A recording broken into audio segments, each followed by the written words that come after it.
Hello, hello, hello. How are you guys doing this evening? It is currently 1:18 a.m. on this beautiful Friday evening going into Saturday. It is currently 68 degrees outside. It is so nice outside. The temperature is like perfection. There's a light breeze. It is just really nice. I just left Tanya Jean's house. And we were sitting outside. Her grandkids are visiting. And so we were sitting outside talking, and it was fun. And before that, Alex and I went out to dinner to the steakhouse called 1933. There's one downtown on top of St. Elmo Steakhouse. And then it's kind of more of like a bar atmosphere. And then like a steakhouse bar kind of thing, but 1933 is supposed to be more of like a speakeasy in 1933. That's kind of like the decor and whatever. And then there's one downtown, but then there's one also on the north side of Indianapolis in what is called Fisher's District, which they just like built up in the last couple years. So we went to that one tonight for Alex's aunt's birthday, which was, I don't know, a week ago or 2 weeks ago or something. And it was Alex and I and his aunt and his uncle and his grandma. And I'm gonna open my Diet Coke now. And we had a really nice time. Somebody on here one time said that they love to hear what everybody, when I say what everybody ordered, so do you guys want to hear what everybody ordered? Okay. Since you can't answer back, I'm just gonna assume that you guys are really interested in hearing what everybody had. I will save mine for last. Okay. So Alex's Uncle Ed got a Caesar salad. We started with appetizers, so I'll tell you everybody's appetizer first. Ed and Alex's Aunt Jackie and Alex's abuela got, it's called a seafood tower. And it has like crab legs and shrimp, cocktail or shrimp on it, and something else. I don't know what the other thing was. It was kind of like this little tower thing. You could get it in small, medium, and large, and they got it in a small. And then Alex and I had spinach artichoke dip, which was delicious. And it was a lot, actually. And then they gave us 2 baskets of chips, which was really nice. And it came with like salsa and sour cream and stuff. And then Ed had a Caesar salad. Ed, Jackie, Alex's grandma, and Alex all had Caesar salads. I had, oh no. Ed had a wedge too. I had a wedge and Ed had a wedge. His had bacon on it, mine did not have bacon on it. And then, for the main course, and I had a Coke to drink. And Alex and his aunt and his grandma were drinking these special drinks. I can't remember what they're called. Florida 75 or something like that, I don't know. Anyway, or New York 75. I've never heard of this drink before. But anyway, fancy drinks. You know, fancy schmancy drinks. And no, I did not wear this Hawaiian shirt to dinner tonight. I wore that button down like teal blue, baby blue shirt. And but when I went home, like before I left, Alex was going to bed because he has work stuff he has to do tomorrow early. So I changed the shirt and then I went over to Tanya's. So anyway, then let's see. What did Ed get to eat? I think he got like lobster and steak. Jackie got, I feel like a fish, maybe? Some kind of fish? Salmon, maybe? I don't know what Alex's grandma got. I can't remember. She was sitting like, we were like in this like half booth, you know, with 2 chairs, and Alex and I were sitting in 2 chairs. And I was sitting on the one end. It was like kind of busy in that place tonight. I was kind of surprised. Our table was like in the middle, but kind of secluded. I don't really know how to explain it other than that, but like, we were the only table where we were. And so I was sitting in a chair across from Ed. Alex was sitting in a chair across from his Aunt Jackie. They were all in a booth, and his grandma was on the end. What did his grandma get? I can't remember. Alex got 4 sliders. They were little. They were like this big. They were real cute. And if a slider can be cute, they were like steak sliders. And then he got macaroni and cheese and fries. I got a grilled cheese. They had a king crab grilled cheese, but they made it for me without grilled cheese, or without king crab in it. I think that's what it was called. And then I had the macaroni and cheese. They had lobster mac and cheese, but I had it made. They made it for Alex and I with no lobster in it. And then I also got mashed potatoes. The mashed potatoes were unbelievable. But by the time that all of my food came, I was so full from the artichoke dip and the salad that I really couldn't eat my meal. So I took the rest of it home. So I'm gonna have a little snack when I get home. But right now I am still so full. And then Ed and I had coffee, and his grandma had coffee too. His abuela is so cute. She and I like both love coffee, and so they brought up like a French press on the table and stuff. It was really cool. And then for Jackie's birthday, she could pick any dessert she wanted, and Ed wanted to try the bread pudding, so she got the bread pudding, and we all had a bite of it, and it was good. It was like blueberry bread pudding. It had blueberries in it and stuff. And yeah, that was it. We were there for like 3 hours. I was like, oh my God, this is... My husband, when he goes out to dinner, he does like really long dinners. And I actually ran into a friend of mine that I hadn't seen in a really long time. She was the ex of a friend of mine, and I hadn't seen her in forever. It was really good to see her. So we stood there and talked for like... Oh, I forgot these sunglasses that I wore today. I wore these sunglasses to dinner tonight, so I need to put them back in this case. But we stood there and talked for a long time. And, well, I mean, not a long time, but we stood there and talked for probably 5 minutes, 10 minutes. Caught up, talked outside for a minute. And then, what else? That was it. That was dinner. It was really fun. We went over to Alex's aunt and uncle's house first, and they've been like, they got a bunch of stuff done. They like put a big gazebo out on their patio, and they were showing us that. And then Alex took his aunt a big planner for her birthday that was nice. It was like this beautiful planner, and a bottle of champagne so they could toast to her birthday. And we all dressed nice, and it was fun. We had a really good time. And then today I got up. My plan today was, because it was so nice in Indianapolis, it was like 85 today. My plan had been to get up early, and I don't remember what time I went to bed last night. I finished. Last night I drove around after I vlogged. Did I vlog last night? Oh yeah, I vlogged with Michael last night. And then I went home after I vlogged last night and hung out and talked to Alex a little bit and was telling him all about that, and he was asking me a bunch of questions and if I had fun and all that kind of stuff. I had such a good time with Michael last night. That was so much fun. He actually did a vlog on his channel today about his experience with it, so if you guys want to go check that out. Such a nice guy. And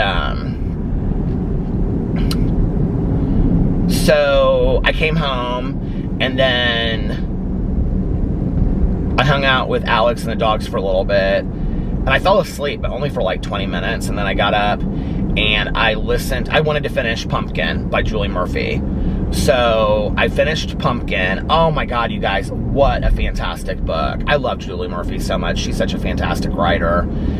It is, I will say this though, whereas Dumpling didn't feel as young adult to me. Like, it's definitely a young adult book because, well, that's how it's classified. Although sometimes I'm kind of like, I don't know why.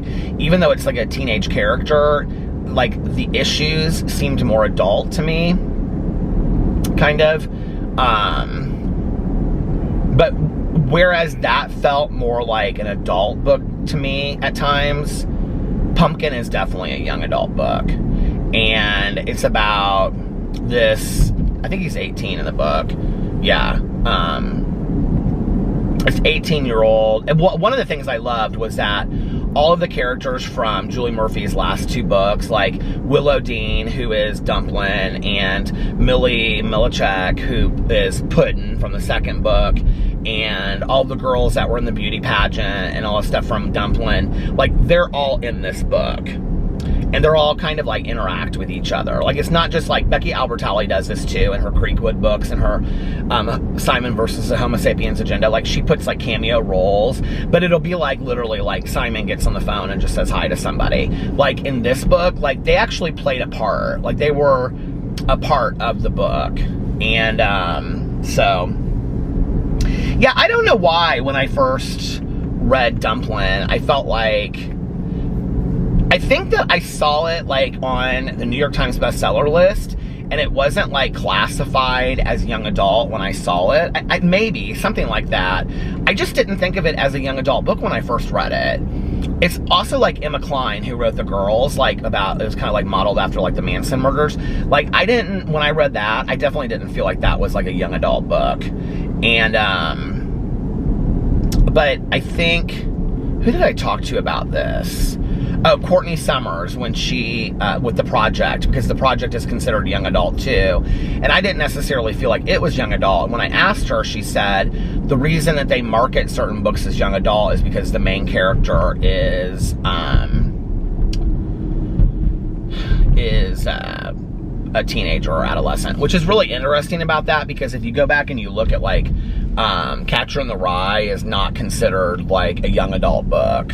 But would it be today? You know, like, that's an interesting question. You know, Franny and Zoe, would that be considered a young adult book today? I mean, it's discussing some very deep issues, you know. Catcher in the Rye discussed some very deep issues.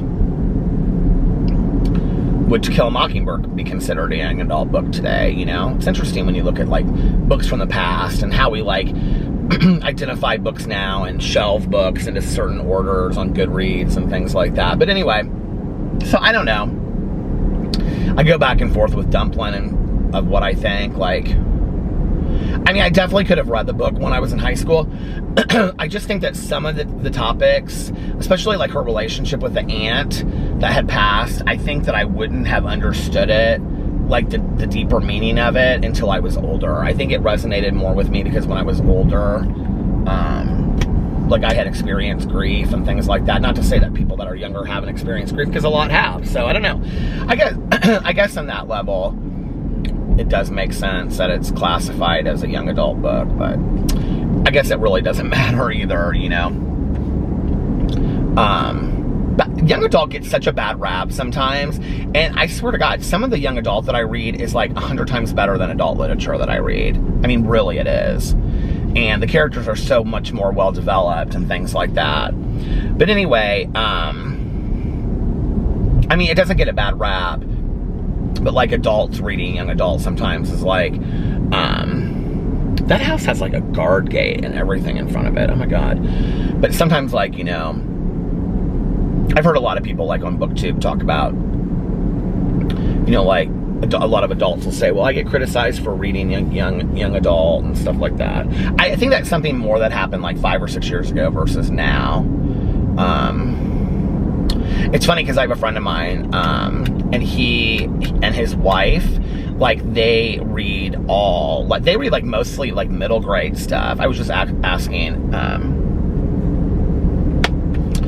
Tanya's grandson, and he was saying that he likes to read Rick Riordan books, and but like my friend reads all of those Rick Riordan books, like Percy Jackson and those world building books. Like he and his wife, like that's all they read is like middle grade world building books. I think people should read what makes them happy, you know, what interests them and stuff, you know.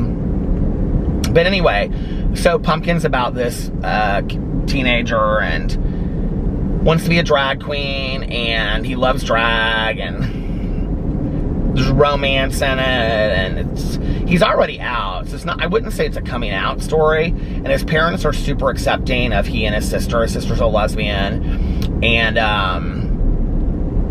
there's a lot of like discussion just about, in like a very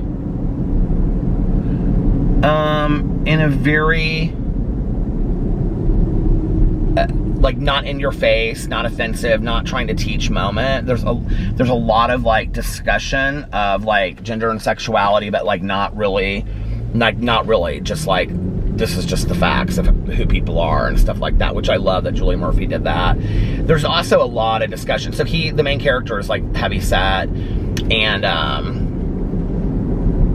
and real tall, and he talks a lot about his weight, like a lot, like how Willow Dean did in the first one. And it's a big part of the book. And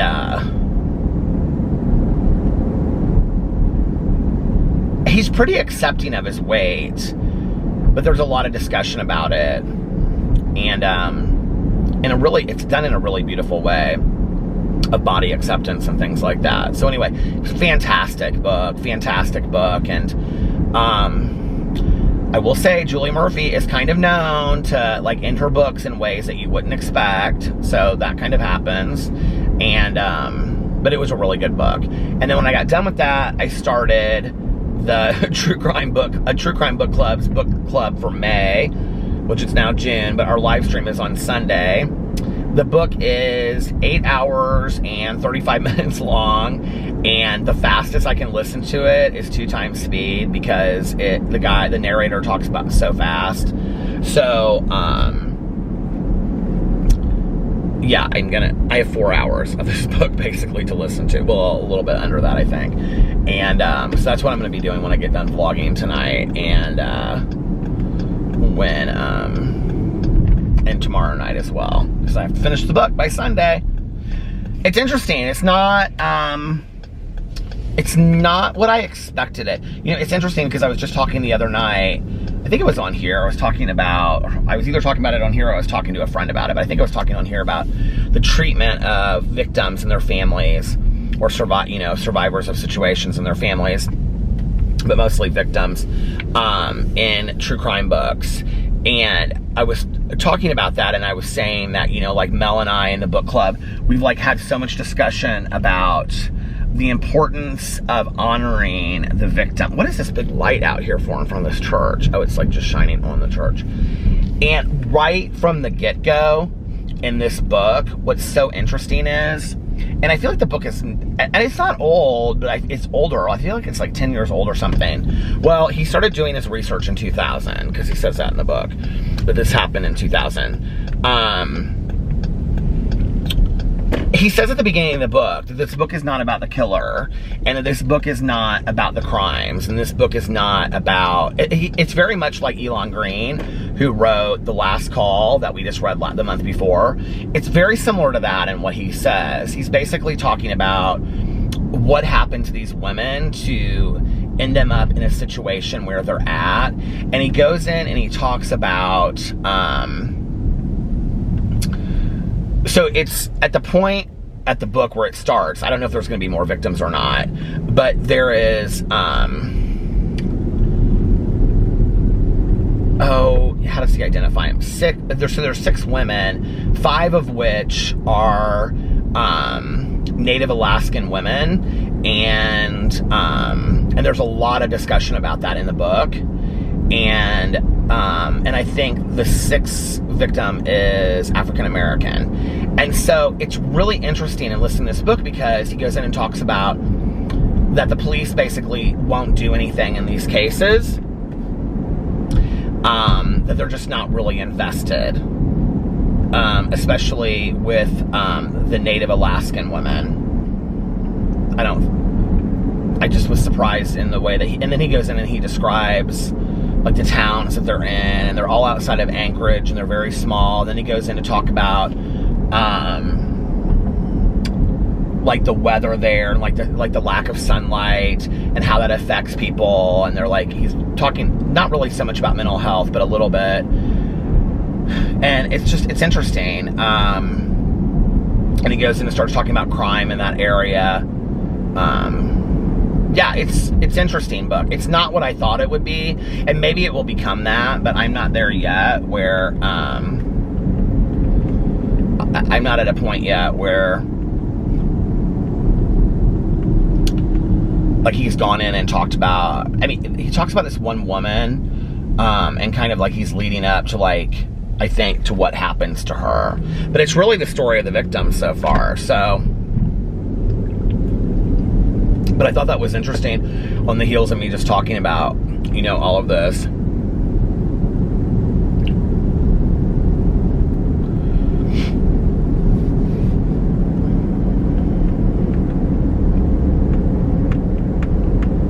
The June book's going to be interesting too. The June book is called The Babysitter, and it's about a girl that grew up and spent summers on the East Coast, and her mom had to work, so like she and her sister had this guy that was like a nurse, and he was also like their babysitter.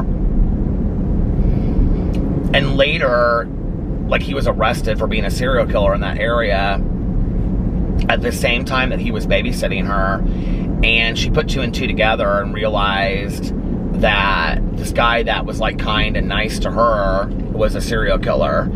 And so she kind of starts becoming like a little obsessed with the case and goes in to try to like find out more about him and things like that. I didn't know anything about this guy when I read the book synopsis, so that'll be interesting. That's the true crime book for June, and that just came out. And then there was another book that we all wanted to read that we voted on in the book club to be June's book, but it actually doesn't come out till July, so I think Mel and I are going to make it the August book. We usually do a summer of serial killers where that's like all we read is just about serial killers in the summer. But we've kind of read about every major one at this point. The only one we haven't read is the Green River Killer. And I mean, there's some that we haven't read about. But the majority of them that have, I would say, solid books out about them. Not just 100-page paperbacks with lots of pictures. If there's a book about, we've read it. We did Eileen Wuornos. Ted Bundy was the first. That was the first month that we ever read. In the True Crime Book Club, we read The Stranger Beside Me by Anne Rule. We did John Wayne Gacy. We did the Zodiac Killer, Golden State Killer. That was actually that was April of the year before we started a True Crime Book Club. And then that was when in December, Mel and I were talking, I think November or December, I can't remember.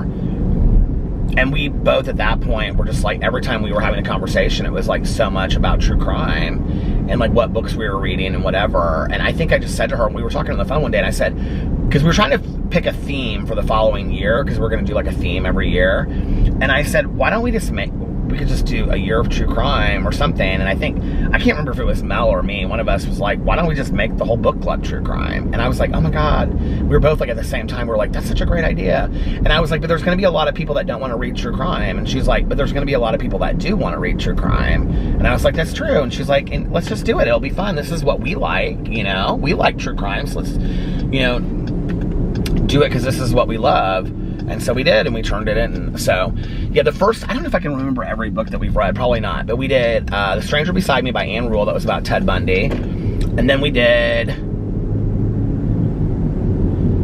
February, I feel like, was In Cold Blood by Truman Capote, because I said that we needed to read that in the canon of true crime, which was like probably one of my least favorite books that we read. And then we read March, I feel like, was The BTK Killer. April, is this our third year of doing it? I think this is our third year of doing it.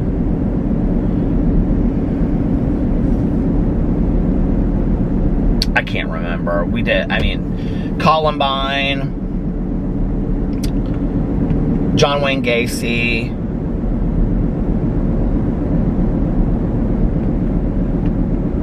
Eileen Wuornos. I just had something on the tip of my tongue. What was it? The Good Nurse. That was December of one year. If You Tell by Greg Olson, I think is his name. About the mother and the father, and that book was a lot. That was hard to read. The Zodiac Killer. What did we do last summer? John Wayne Gacy was June. The Zodiac Killer, I feel like, was August. What was July?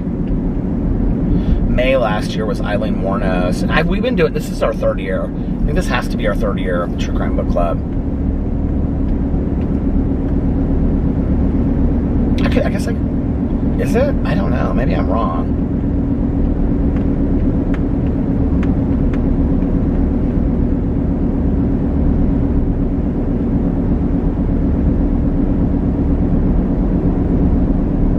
We read that book about Anna.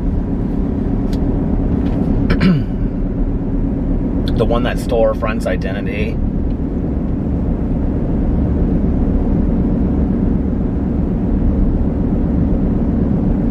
Okay, one year Mel picked in October, because she always picks the October book because it's her birthday, The Iceman.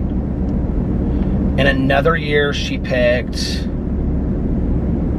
this is our third year doing it, because she's picked 2 books. And I can't remember what the first one was. Or was the first one The Iceman and last year was something else?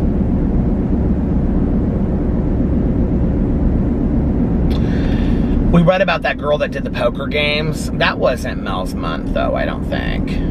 Because I can remember listening to that, like, when we were on lockdown. So I feel like that was, like, last spring. I don't know. We've read some really great books, and we've read some books that I could care less about reading. And then, we read Dope Sick. I should probably remember, like, if I can remember the live streams and what we talked about, that would probably help. You guys are like, you could probably just look, too, and see what all the books were. American Predator about Israel Keys. That was, like, probably one of the best books that we've ever read. I mean, we may have done that last summer, but I don't feel like we did, but we might have. That was one of the most interesting books that we've read. But I was thinking about this the other day. Butcher Baker. I was thinking about this the other day, or last night when I was listening. I think it was last night when I was listening to this book, because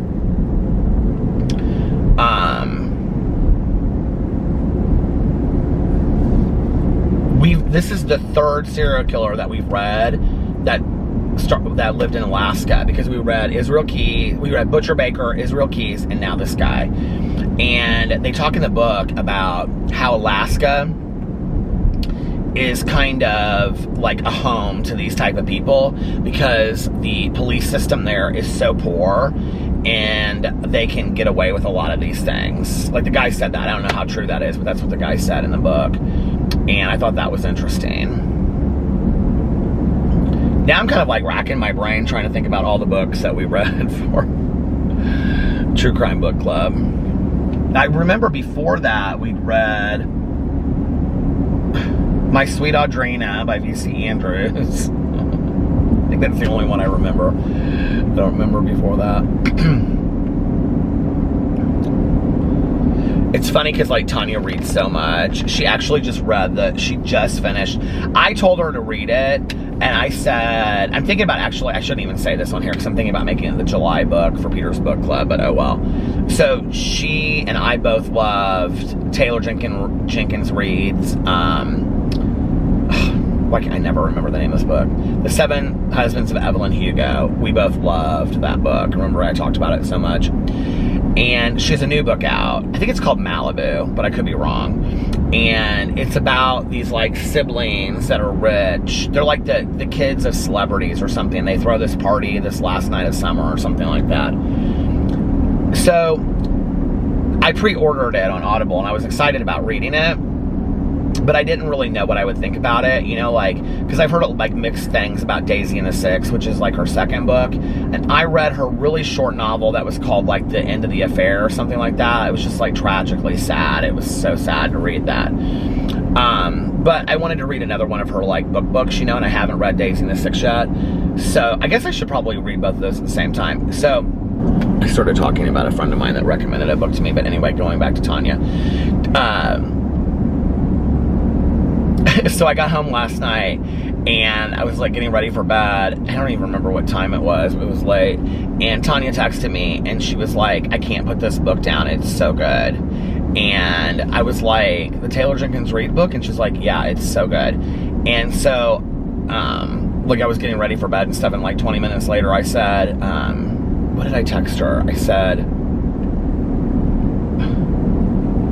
let me know how it is when you're done, or something like that. And she said, I just finished it. She's like, it was so good. And then tonight she went on and on and on about it. She was like, oh my God, that book was so good. She was like, I couldn't stop reading it. I was like, was it really that? Now I want to read it, like, right away, you know? I hope I get into this Ice and Bone book and I really end up liking it.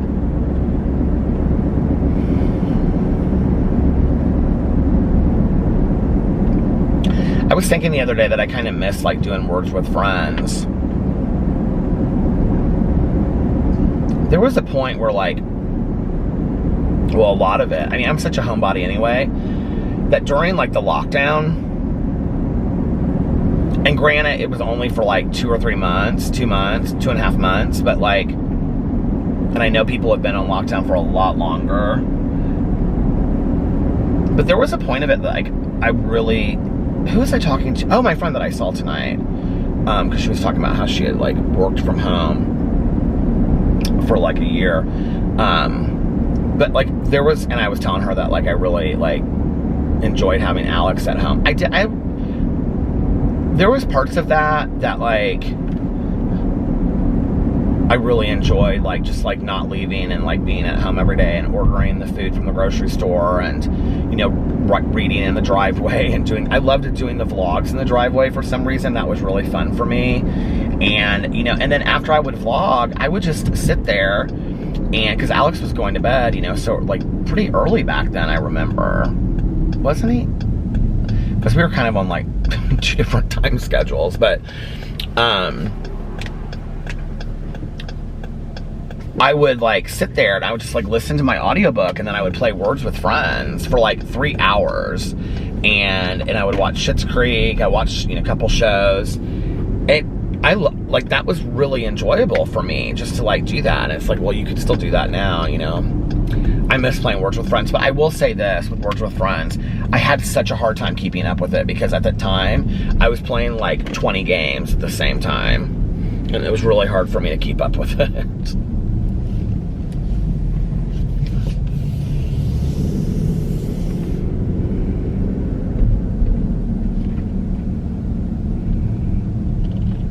I feel like there's like 2 kind of sides of me. Like one side, like I really like to travel and go places and do stuff and go out to dinner and whatever.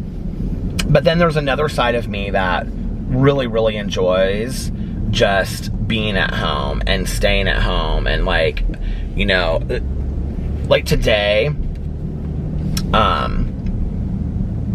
had done, well, I screwed up this whole thing on my Peter Does Stuff channel. I did this whole video, and then I sat down to do this Peterisms video, and something keeps on shining over here. I see sunglasses. And I had been reading this meditation, and I was like, okay, okay, let's see these plants here at Kroger, how pretty they are, because I might need to get a plant at Kroger. They're okay. They're expensive.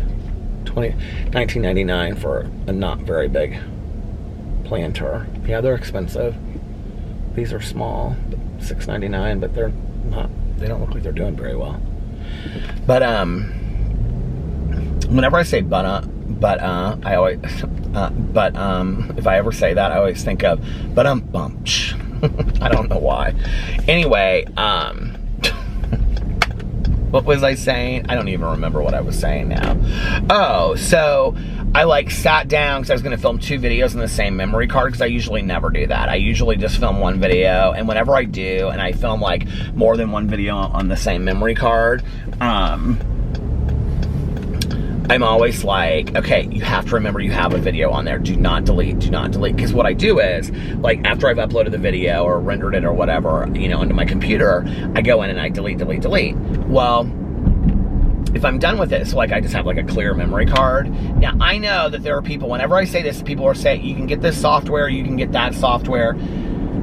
I have tried the softwares before to like pull video footage off of a memory card that you have deleted or off of your computer, but like truth be told, like when you delete something, it is pretty much deleted. Like I don't know how that software works, but it's like you can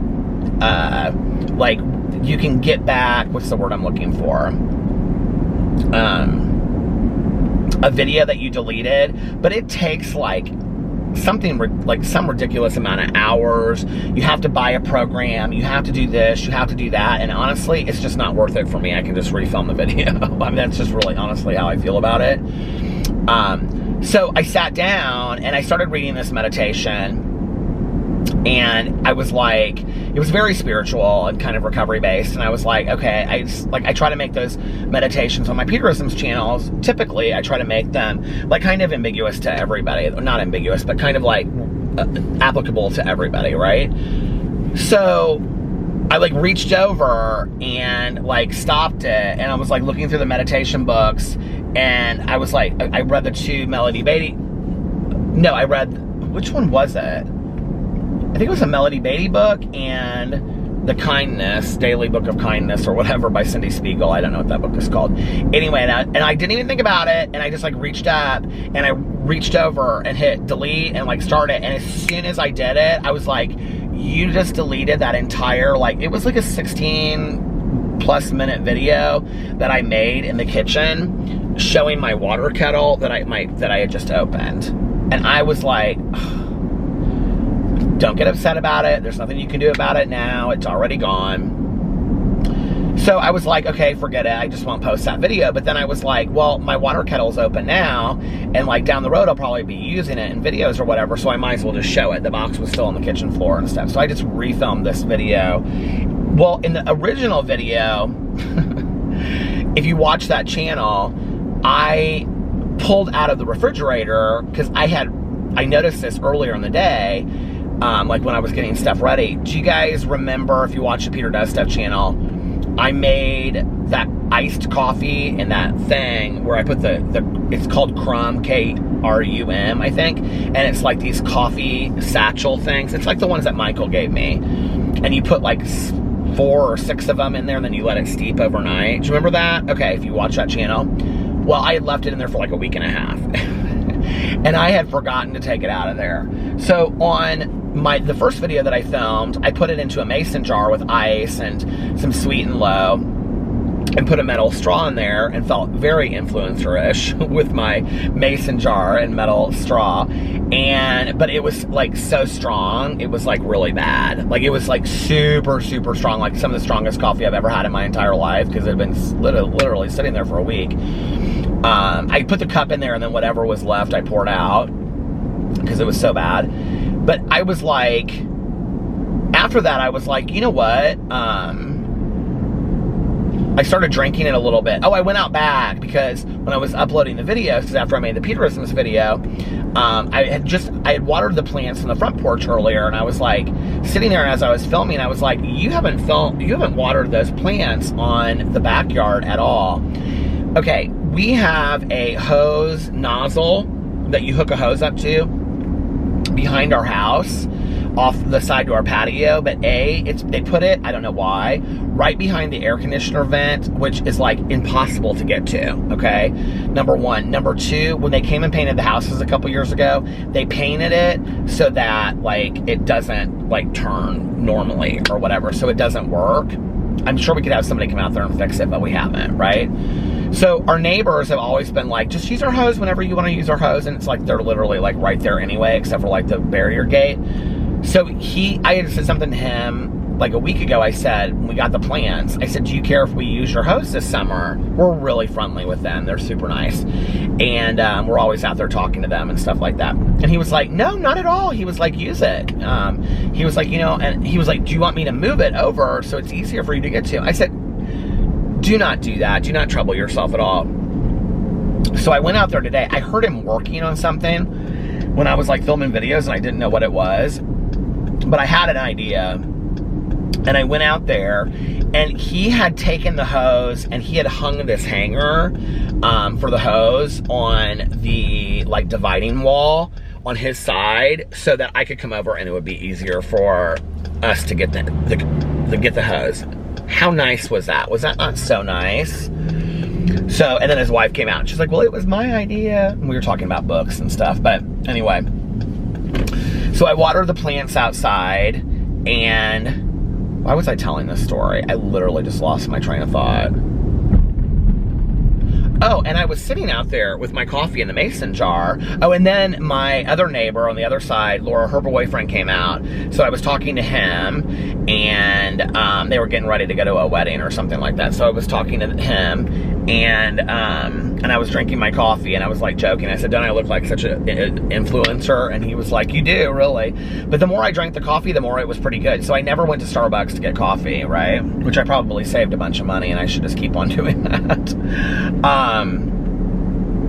But yeah, so, like I can go like long periods of time without like leaving the house whatsoever. And honestly, if I didn't leave to go to Starbucks some days or to run like an errand or two, which I really are errands that I probably don't need to run every day that I do, I could just stay at the house all day long. Like, I'm totally fine. They're just like sitting on the front porch, hanging out with the dogs in bed. You know, like, I don't have a problem with that at all. Like, I love to be at home. And I think, like, for me, it can be a problem sometimes, because there have been periods of my life where, even in relationships, I have been a real isolator. My ex and I were kind of isolators. Like, we didn't really interact with a whole bunch of people. Tanya was like, other than me going to meetings, and Tanya, like, I really, well, that was, and the people that I was friends with. Other than that, like, on a weekend, we would sometimes stay home the entire weekend and not go where. I mean, we went to the casinos and stuff like that, but like, other than that, like, I mean, there were like weekends that we literally would just like leave to go get food and come home and not go anywhere. And I love just being at home. I'm like, and there's nothing wrong with that, you know, but I know there's people that always just have to like get out and be going somewhere and stuff. You guys are like, Peter, you're literally in a car driving around your vlog. I know, it seems strange, right? But this doesn't even seem, this just seems like an extension of my home to me at this point. My car is just like an extension of my home. It's not really like going somewhere, really. And plus, I like drive around and go to the same places, you know. I don't know. What am I talking about even? It doesn't even matter.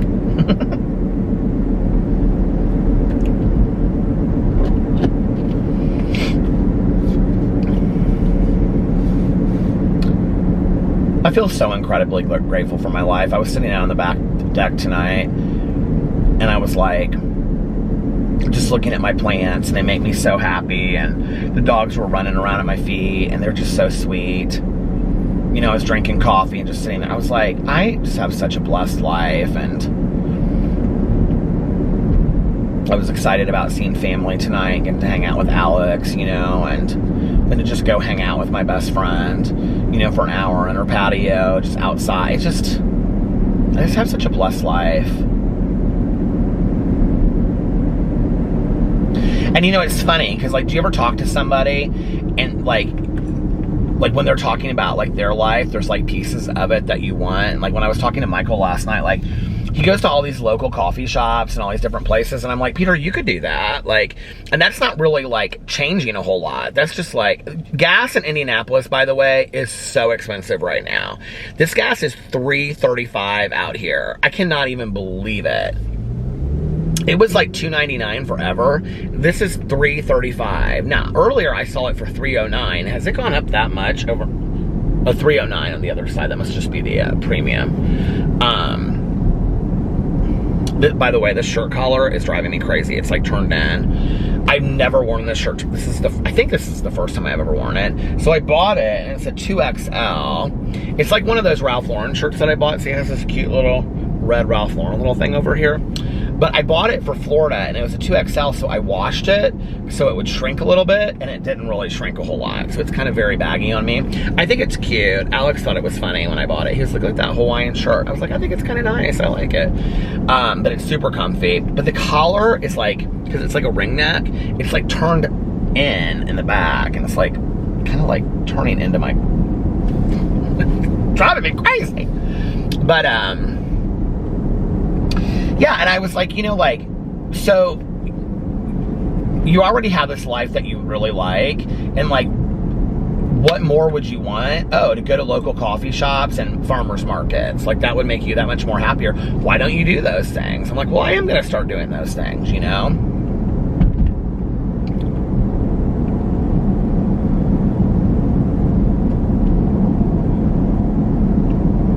Tanya and I were talking about gratitude tonight, because she said something about doing her gratitude list, and I said, do you do a written gratitude list, or do you do it like in your head? And she said, I do it in my head.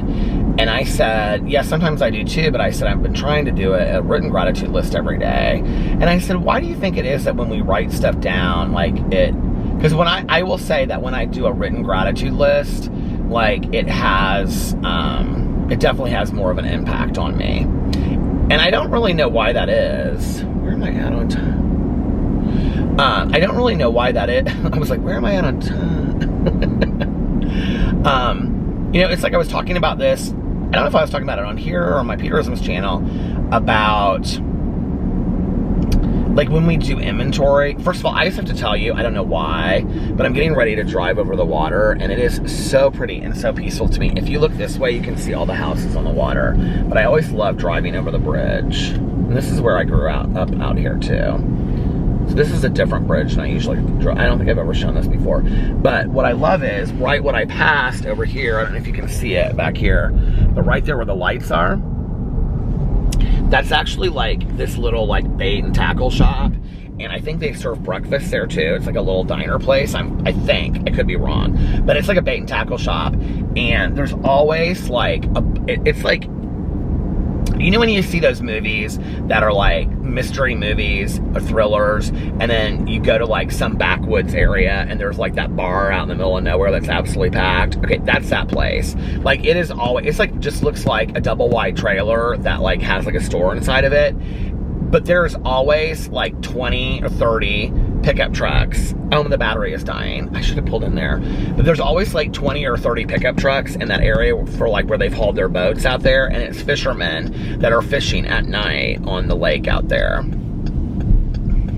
Which I don't like to fish, but I think that seems peaceful.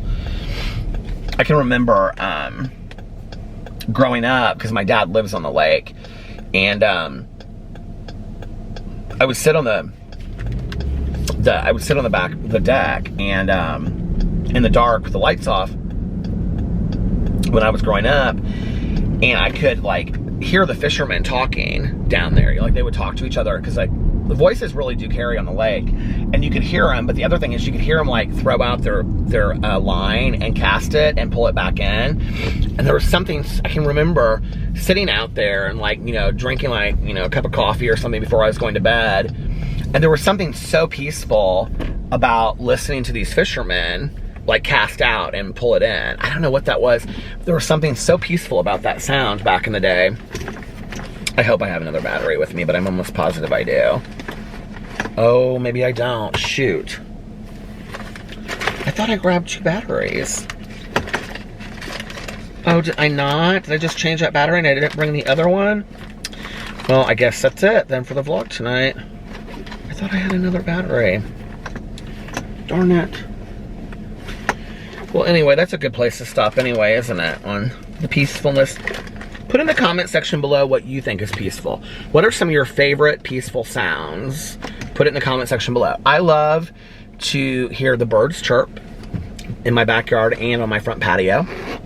I love to hear sprinklers. I love to hear lawnmowers. Oh, lawnmowers are my new favorite thing. And the sound of fishermen casting off in the dark. I love that sound. So anyway, I hope you guys, if nobody else has told you this today, I love you. And be kind to one another. Practice random acts of kindness, but like I also always say, don't tell anyone. Or also like I always say, practice random acts of kindness, but also like I always say, don't tell anyone. Just do it because it's the right thing to do. It's a nice thing to do. And let's put, like it says in the 4 agreements, always lead with love. Let's put out some love, compassion, kindness, understanding, tolerance, hope, faith, and courage, wonderment, and awe, and compassion. Did I already say that? And most importantly, love. And I love you guys so much. I hope you're having a magically amazing Saturday. It's supposed to be nice in Indiana. I can't wait. So I love you guys. Wish me luck on getting this book done. And I will see you tomorrow. Oh, by the way, the live book stream for A True Crime Book Club is Sunday at 4 p.m. Eastern Standard Time on my YouNow, which is linked below. So if you'd like to come join us, please come join us. And yeah, it's a lot of fun. You don't have to have read the book to join. We just ask for you to have read the book to guest. So you can still be part of the conversation in the comment section that is run by Karen, my good Judy Karen, and Mel's good Judy Karen. And yeah, I'm really excited about it. I love it. I love the live streams for the book club. It's so much fun. So we're gonna go to brunch on Sunday with Alex's mom and grandma, and then I'm gonna do the book club, and that's it. So anyway, I love you guys so much, and I will see you tomorrow. Bye. Love ya.